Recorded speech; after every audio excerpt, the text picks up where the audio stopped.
ये कहानी है रवि की। रवि एक मिल में काम करता था। 5 सालों से वो शहर की एक मिल में मजदूरी किया करता था। हेलो।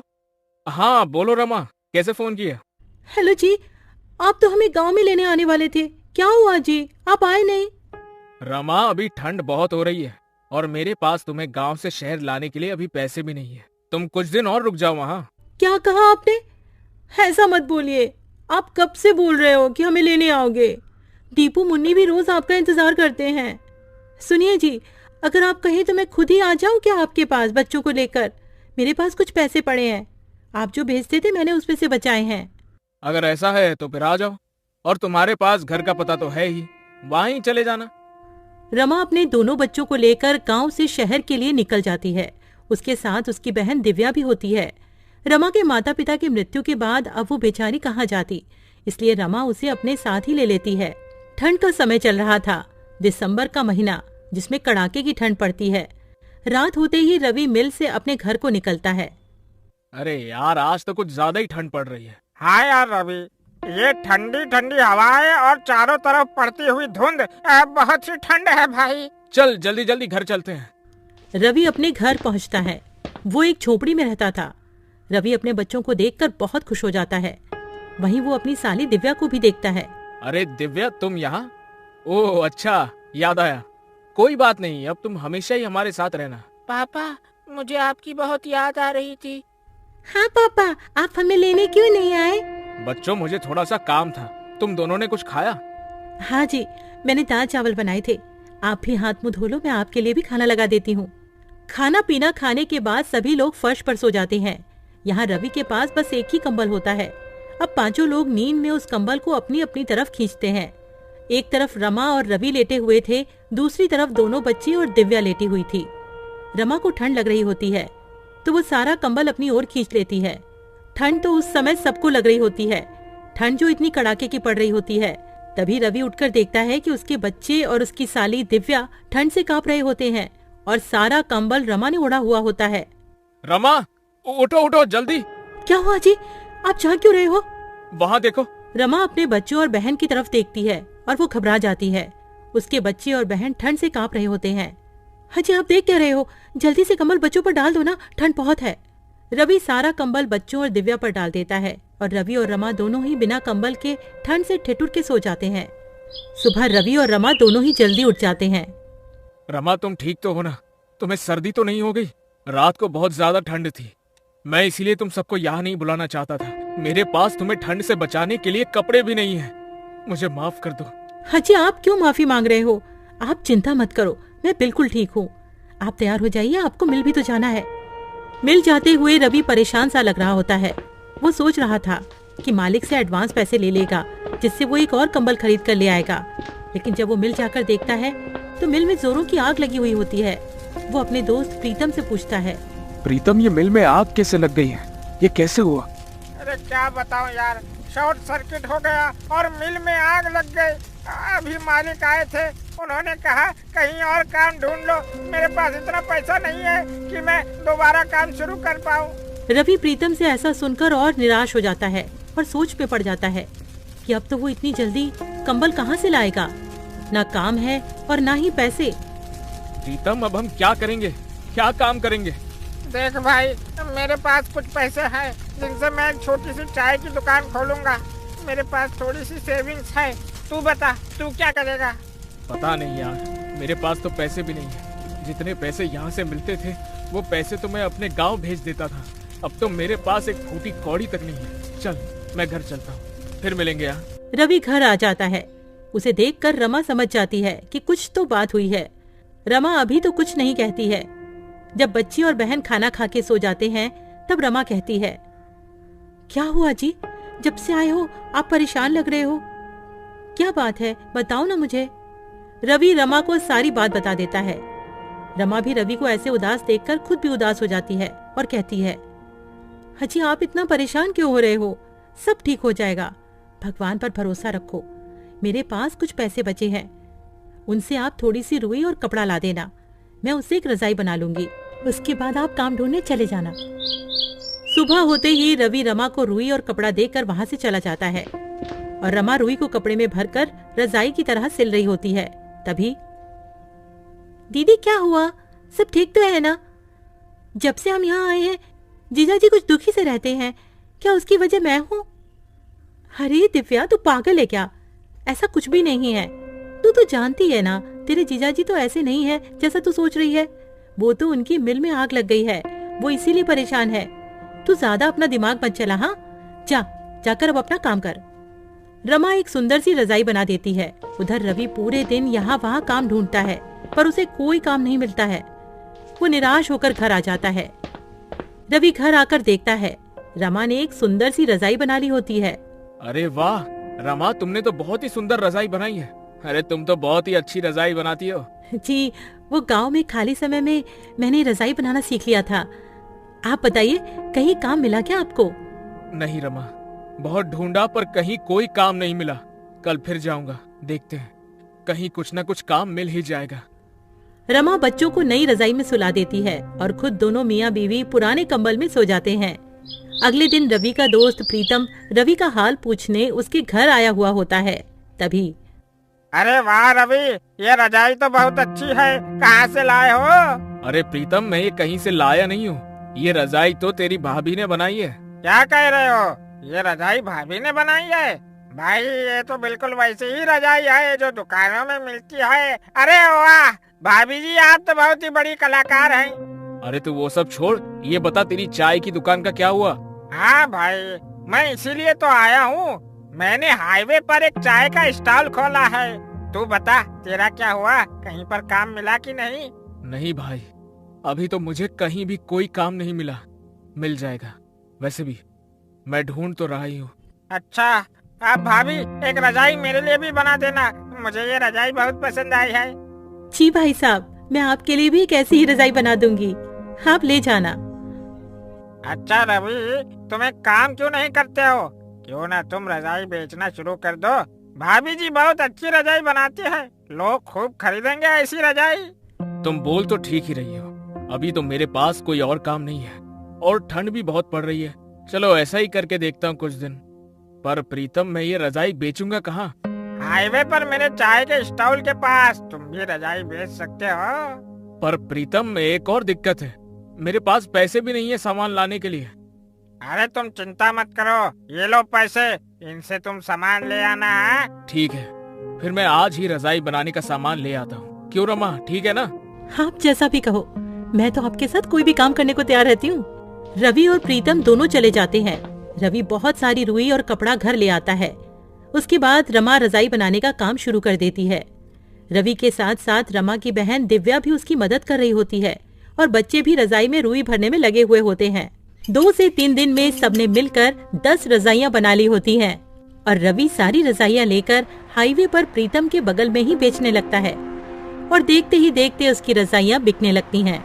वो रजाइयाँ बहुत सुंदर लग रही होती हैं, जिसकी वजह से लोग खरीदने आ रहे होते हैं। देखा तुमने रवि, बिक गई ना सारी रजाइयाँ। अब तो बस रजाइयाँ बनाते रहो। रवि घर जाकर रमा को सारी बात बता देता है।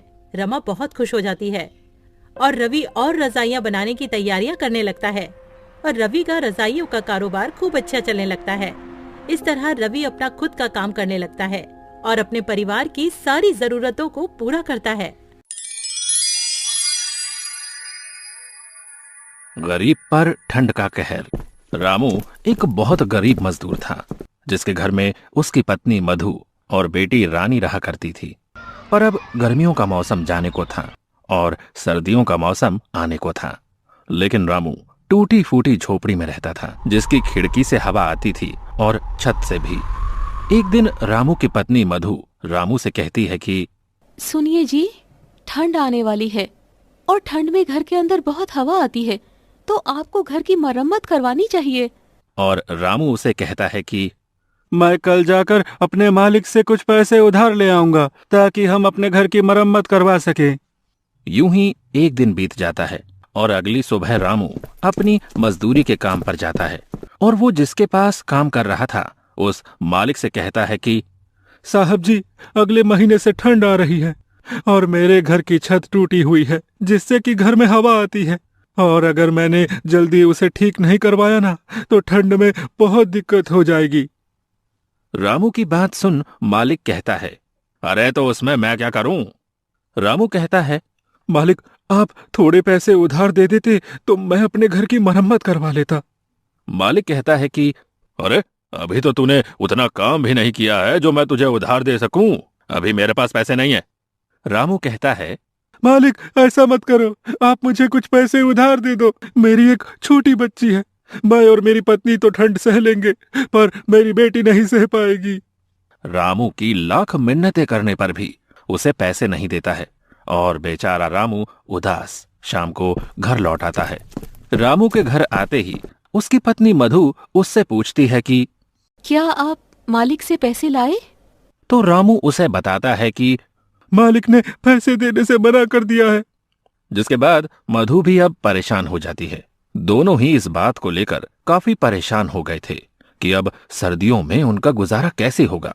अब रामू मधु से कहता है कि अभी ठंड आने में पूरा 1 महीना बाकी है, तो मैं अगले महीने की 1 तारीख को अपने मालिक से पैसे के लिए बोलूंगा और तब शायद मालिक मना न करे। और ये सुन मधु कहती है कि हाँ, ये सही रहेगा। यूं ही रामू को मजदूरी करते हुए 1 महीना और बीत जाता है और जब रामू अपने मालिक से कहता है, मालिक, अब तो पूरा 1 महीना हो गया है और थोड़ी थोड़ी ठंड भी होने लगी है। अरे अब तो आप मुझे मेरी मजदूरी के पैसे दे दो ताकि मैं उन पैसों से अपने घर की मरम्मत करवा लूं। रामू के इस बार पैसा मांगने पर भी मालिक फिर से कोई नया बहाना कर देता है और कहता है कि अभी मेरे पास सिर्फ ये 500 रुपए हैं, इससे ज्यादा नहीं है। 500 रुपए देखकर रामू कहता है कि मालिक, मैंने तो इस महीने एक भी छुट्टी नहीं की, उस हिसाब से तो मेरे ज्यादा पैसे बनते हैं। लेकिन मालिक उसे अपनी बातों में फंसा देता है और रामू के ज्यादा बहस करने पर उसे काम से धक्के मारकर निकाल देता है। रामू कम पैसे मिलने और काम से निकाले जाने के बाद बहुत परेशान हो जाता है। उसे समझ नहीं आता कि आगे वो क्या करे। यूं ही सोचते सोचते वो अपने घर पहुंच जाता है, जिसे यूं निराश देख मधु कहती है, क्या हुआ, आप पैसे नहीं लाए क्या? रामू मधु को बताता है कि अरे इस बार भी मालिक ने पूरे पैसे नहीं दिए और तो और मुझे काम से भी निकाल दिया है। ये बात सुनकर मधु चिंता में पड़ जाती है और कहती है कि अब घर कैसे चलेगा और ठंड में हमारा क्या होगा? रामू कहता है, तुम चिंता मत करो, मैं कहीं काम ढूंढता हूँ। इतना कहकर वो उन पैसों से घर में राशन भरवाता है और अब उसके पास पैसे खत्म हो गए थे। कुछ दिनों तक रामू यहाँ वहाँ काम की तलाश में भटकता है, पर उसे कहीं काम नहीं मिलता। वहीं दूसरी ओर अब ठंड भी धीरे धीरे बढ़ने लगी थी और रात के समय रामू के घर में ठंडी हवा खिड़की और छत से आनी शुरू हो गई थी। ठंडी हवा की वजह से अब रामू, उसकी पत्नी और उसकी बेटी पूरी रात ठंड में कांपते रहे। उनके पास एक ही कंबल था, अब उसमें भी ठंड नहीं रुकती थी। एक रात बहुत ठंड पड़ रही थी और तेज ठंडी हवाएं चल रही थी, जिसकी वजह से रामू की बेटी रानी को तेज बुखार हो जाता है और मधु रामू से कहती है, देखिए जी, रानी को बहुत तेज बुखार हो रहा है, वो पूरी तरह तप रही है। रामू कहता है कि अरे मेरे पास तो 1 पैसा तक नहीं है, हम रानी को डॉक्टर के पास कैसे लेकर जाएंगे? मधु कहती है, कुछ तो करना होगा, वरना रानी की तबीयत रात में और बिगड़ जाएगी। देखिए ना, कुछ तो कीजिए। वो रोने लगती है। दूसरी ओर रानी ठंड से कांप रही थी। रामू को कुछ समझ नहीं आ रहा था कि अब वो क्या करे। अब रामू रानी को अपनी गोद में उठाता है और हॉस्पिटल की ओर निकल जाता है। मधु भी उसके पीछे पीछे चल पड़ती है। बहुत दूर तक पैदल चलते चलते दोनों थक जाते हैं और रामू रानी को लेकर एक पेड़ के पास बैठ जाता है और रोने लगता है।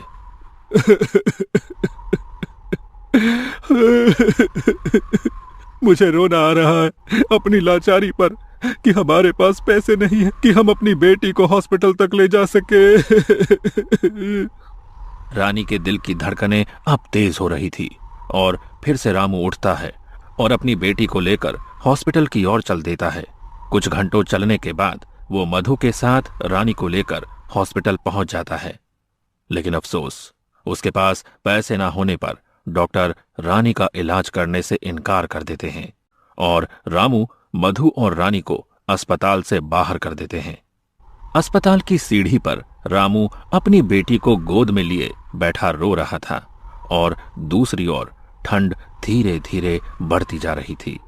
ज्यादा ठंड होने की वजह से अब तीनों ही बुखार से जूझ रहे थे और तीनों ही हॉस्पिटल की सीढ़ी पर बेहोश हो जाते हैं। अगली सुबह जब रामू की आंख खुलती है तो वो खुद को हॉस्पिटल के अंदर बेड पर पाता है। ये देख रामू के मन में बहुत से सवाल आते हैं। अरे, मैं अंदर कैसे आया? मुझे कौन लाया? और मधु और रानी कहाँ हैं? इतने में उसके सामने वो डॉक्टर आता है जिसने उसकी बेटी को पैसा ना होने की वजह से एडमिट नहीं किया था और रामू उससे सवाल करता है कि मुझे अंदर कौन लाया? जिसके बाद डॉक्टर बताता है कि आपको एक औरत ने हॉस्पिटल में भर्ती करवाया क्योंकि आप सभी को ठंड लगने की वजह से तेज बुखार हो गया था और आप तीनों ही सीढ़ियों पर बेहोश थे। रामू उस औरत के बारे में पूछता है कि वो कौन है, तो डॉक्टर सामने की ओर इशारा करके उस औरत के बारे में बताता है। अब रामू जाकर उस औरत से बात करता है और पूछता है, आपका बहुत बहुत धन्यवाद, लेकिन आपने हमारी मदद क्यों की?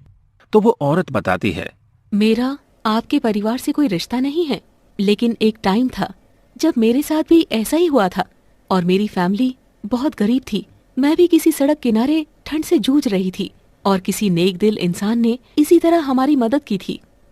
तब से आज तक वो औरत गरीबों की मदद करती है।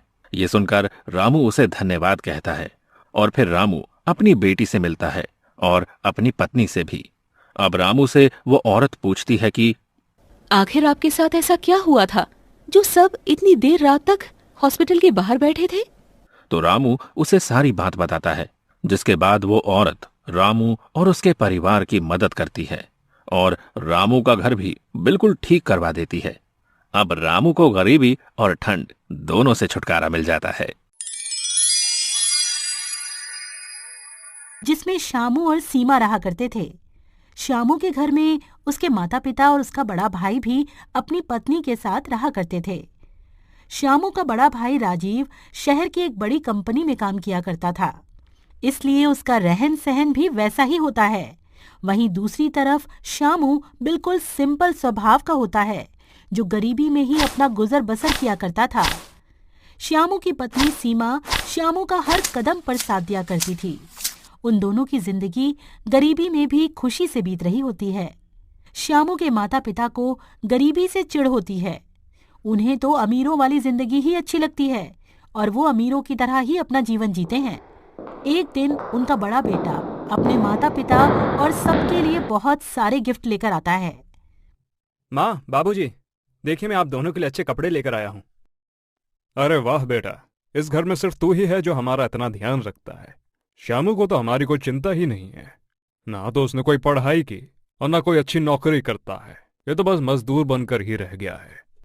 श्यामू अपने पिता के ताने चुपचाप सिर झुकाकर सुनता रहता है और करता भी क्या बेचारा। पर उसकी पत्नी सीमा से नहीं सुना गया। वो बोलती है, बाबूजी ये पूरे दिन तो खेत में मेहनत करते ही हैं। अगर आप अपने बेटे को हौसला नहीं देंगे तो वो कैसे तरक्की करेंगे? जब माता पिता ही ऐसे ताने मारेंगे तो बाहर वाले तो बोलेंगे ही ना। आपको अपने बेटे को सपोर्ट करना चाहिए। अब तो सिखाएगी माँ बाबूजी को क्या करना चाहिए और क्या नहीं। वो हमसे बड़े हैं, उन्हें सब पता है, समझी? सीमा कुछ बोल पाती इससे पहले ही श्यामू ने इशारे से उसे मना कर दिया। हाँ, सीमा भाभी सही कह रही हैं। माता पिता तो हमेशा अपने बच्चों की भले की ही बात करते हैं। अरे बाबूजी, आप इन दोनों को छोड़ो। आप ये नए कपड़े तो पहनकर देखो, आप पर कैसे लगते हैं। इसी तरह दिन बीतते रहते हैं। श्यामू पूरे दिन मेहनत करता है, पर ना तो उसके माता पिता कुछ उसकी मदद करते हैं और ना ही उसका बड़ा भाई, बल्कि उसे हर बात पे कुछ न कुछ सुनाया करते हैं। राजीव शहर से पैसे कमा के लाता था, इसीलिए उसकी बहुत तारीफ हुआ करती थी। एक दिन की बात है। श्यामू, ये मैं क्या सुन रहा हूँ? तुमने चोरी की है। देख तेरा बड़ा भाई कितने गुस्से में है। चोरी? कैसी चोरी? मैंने कोई चोरी नहीं की। देख श्याम, तू झूठ मत बोल। पहले ही लोग तुझे नकारा बोलकर बाबूजी को ताने मारते हैं और तू चोरी भी करने लगा। तूने मेरे पर्स में से पैसे क्यों निकाले? बहुत हो गया श्याम, अब तू चोरी भी करने लगा। मुझे तुझसे ऐसी उम्मीद नहीं थी। अब बस बहुत हुआ। अब तू उस घर से चला जा और बाहर रहकर अपना जीवन बिता। इस घर में तेरे लिए कोई जगह नहीं है। चला जा यहाँ से। सही कहा आपने श्यामू बेटा, तूने हमारा बहुत नाम खराब किया है। वो तो तेरे बड़े भाई राजीव ने हमारी इज्जत बचा रखी है। उसने घर का बड़ा लड़का होने का फर्ज निभाया है, पर तूने तो आज तक हमारा सर झुकाया ही है। बस अब तुम अपना रास्ता अलग बना लो। यहाँ तुम दोनों की अब कोई जरूरत नहीं है। अपने माता पिता से ऐसी बातें सुनकर श्यामू और सीमा का दिल टूट जाता है। वो जानते थे कि उनके पास और कहीं कोई ठिकाना नहीं है, लेकिन फिर भी वो अपने माता पिता की बात मानकर घर छोड़ने का फैसला कर लेते हैं। माँ, बाबूजी, आप लोग मेरे भले के लिए ही ये सब कर रहे होंगे। अपने माता पिता की आज्ञा मानना मेरा फर्ज है। चलो सीमा, चलते हैं। दोनों घर से निकल जाते हैं। श्यामू और सीमा गांव से बाहर एक टूटी फूटी झोपड़ी किराए पर लेकर रहने लगते हैं। अब उनके पास खाने पीने के लिए भी बहुत कम सामान होता है। देखा जी आपने, अपना तीर सीधा जाकर निशाने पे लगा है। अब वो नकारा श्यामू हमारे रास्ते से हट गया समझो। सही कहा तुमने, बस बाबूजी को पता मत चलने देना। वहीं दूसरी तरफ श्यामू उदास बैठा होता है। तब सीमा श्यामू से कहती है, आप चिंता क्यों करते हो जी? हम दोनों फिर से खूब मेहनत करेंगे और फिर से अपनी नई जिंदगी बनाएंगे और अपने सपने पूरे करेंगे। तुम ठीक कहती हो सीमा, मेहनत और ईमानदारी से एक दिन हमें जरूर कामयाबी मिलेगी। फिर क्या था, रामू दिन रात मेहनत करने लगता है। कभी खेतों में मजदूरी करता तो कभी लकड़ियां काटा करता है। सीमा भी पास की एक महिला के साथ सिलाई का काम सीखने लगती है। दोनों की जिंदगी मुश्किलों से भरी पड़ी होती है, पर वो हार नहीं मानते हैं।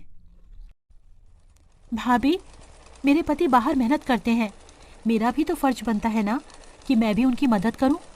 क्या आप मुझे भी सिलाई कढ़ाई का काम सिखा सकती हो?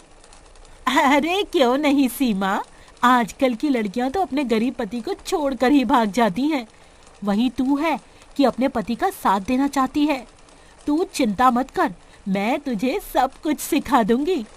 कुछ ही दिनों में सुमन सिलाई कढ़ाई का सारा काम सीख जाती है और अब उसके पास सिलाई के बहुत सारे काम भी आने लगते हैं। अगर आप सही समझो तो कुछ पैसे मैं इकट्ठा करती हूँ, कुछ आप इकट्ठा करो और हम इस झोपड़ी के बाहर एक छोटी सी दुकान खोल लेते हैं। आप बाहर दुकान संभालना और मैं अंदर सिलाई का काम संभाल लूंगी। अरे वाह सीमा, ये तो बहुत ही अच्छा सुझाव है। मैं दिन रात मेहनत करके तुम्हारे लिए भी एक दुकान खोलूंगा। इस तरह सीमा और शामू ने अपनी मेहनत से एक दुकान खोल ली होती है। वहां वो कुछ पैसे कमाने लगते हैं और उनके जीवन में खुशियां आने लगती हैं। एक दिन सीमा शामू से कहती है, अजी देखा आपने, अब हमारी हालत पहले से काफी ठीक हो गई है। मुझे तो यकीन है कि हम एक दिन अपने सारे सपने जरूर पूरे कर लेंगे। सीमा, तुम्हारी मेहनत ने ही मुझे ताकत दी है।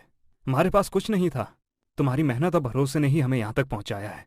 इस तरह दोनों की मेहनत रंग लाती है और समय के साथ उन दोनों की दुकान धीरे धीरे बड़ी हो जाती है। उनकी दुकान की चर्चा गांव भर में होने लगती है। गांव में वो दोनों अपनी एक छोटी सी कुटिया बनाकर अपने नए घर में खुशी खुशी रहने लगते हैं। एक दिन दो महिलाएं सीमा से मिलने आती हैं और कहती हैं, अरे सीमा, तुम तो बहुत अच्छे कपड़े सिलती हो, लोग हमारे कपड़ों की बहुत तारीफ करते हैं। थैंक यू दीदी, आप हमारे कस्टमर हो, आप खुश रहो, हमें और क्या चाहिए। हमें तो तुम दोनों की जोड़ी बहुत अच्छी लगती है। तुम्हारा पति तो दुकान में दिन रात मेहनत करता ही है, तुम भी अपने पति के साथ कंधे से कंधा मिलाकर उसका साथ देती हो। ऐसी लड़की आजकल कहाँ मिलती है। बड़ा खुश नसीब है श्यामू कि उसे तुम्हारे जैसी पत्नी मिली। वहीं गांव में कुछ महीनों के बाद गांव में भाई का कारोबार धीरे धीरे डाउन होने लगता है। एक दिन राजीव की पत्नी उससे कहती है, अजी इस परिवार की सारी जिम्मेदारी हमारे कंधों पर ही आ गई है। आपका कारोबार भी ठप हो गया है। अब आप अपने माता पिता से कह दो कि हम उनका बोझ अब और नहीं उठा सकते हैं। वो दोनों तो बस हमारे पैसों पर ऐश करते रहते हैं, आखिर उन्हें भी तो कुछ सोचना चाहिए। देखो सुलेखा, तुम बात तो बिल्कुल सही कह रही हो, लेकिन मैं अपने माँ बाप के साथ ये सब नहीं कर सकता हूँ। पर कम से कम उन्हें खुद तो सोचना चाहिए कि दिन रात हमारा खाना खाकर अच्छे अच्छे कपड़े पहनकर यहाँ दिन रात पड़े रहते हैं। उन्हें तो खुद इस घर से निकल जाना चाहिए। बेकार में हम पर बोझ बने हुए हैं। तभी बाहर राजीव के माता पिता चुपके से सारी बातें उनकी सुन लेते हैं और सोचते हैं कि उन्होंने शामू के साथ अन्याय किया था। उन्हें अपने फैसले पर पछतावा हो रहा होता है। हमसे बहुत बड़ी गलती हो गई जी। हमने अपने ही बेटे के साथ इतना बड़ा अन्याय किया, जो सच में अपनी ईमानदारी से हमारी जिंदगी को संवार रहा था। उसे हमने अपने घर से निकाल दिया। तुमने बिल्कुल सही कहा। हम राजू को कुछ भी बोल देते थे तो वो हमें उल्टा जवाब नहीं देता था, बस सर नीचे करके हमारी बातें सुनता रहता था। मेरे सारे तानों को मेरा बेटा सर झुका के सुनता रहता था। पर राजीव और उसकी बहू हमारे बारे में कितना बुरा सोचते हैं। हमने तो ये कभी सपने में भी नहीं सोचा था कि ये दोनों हमारे बारे में इतना बुरा सोचते होंगे। चलो श्यामू और छोटी बहू से माफी मांग लेते हैं। उम्मीद है कि वो हमें माफ कर देंगे। उसी दिन श्यामू के माता पिता श्यामू के नए घर पर आ जाते हैं। बेटा, हमें माफ कर दे। हमने तुम्हारे साथ बहुत बुरा किया। तुम सही थे। हमें तुम्हारी मेहनत को समझना चाहिए था। माँ, बाबूजी, जिंदगी में हर किसी से कोई ना कोई गलती तो होती ही है, और आप हमारे माता पिता हैं और हमारे दिल में हमेशा आपके लिए इज्जत रहेगी। हम एक नई शुरुआत करेंगे जिसमें हम सब एक साथ रहेंगे। और वैसे भी अगर आप मुझे घर से बाहर नहीं निकालते तो हम इतने कामयाब नहीं हो पाते। हाँ बाबूजी, अब हम सब साथ में रहेंगे और मिलकर खुशियां बांटेंगे।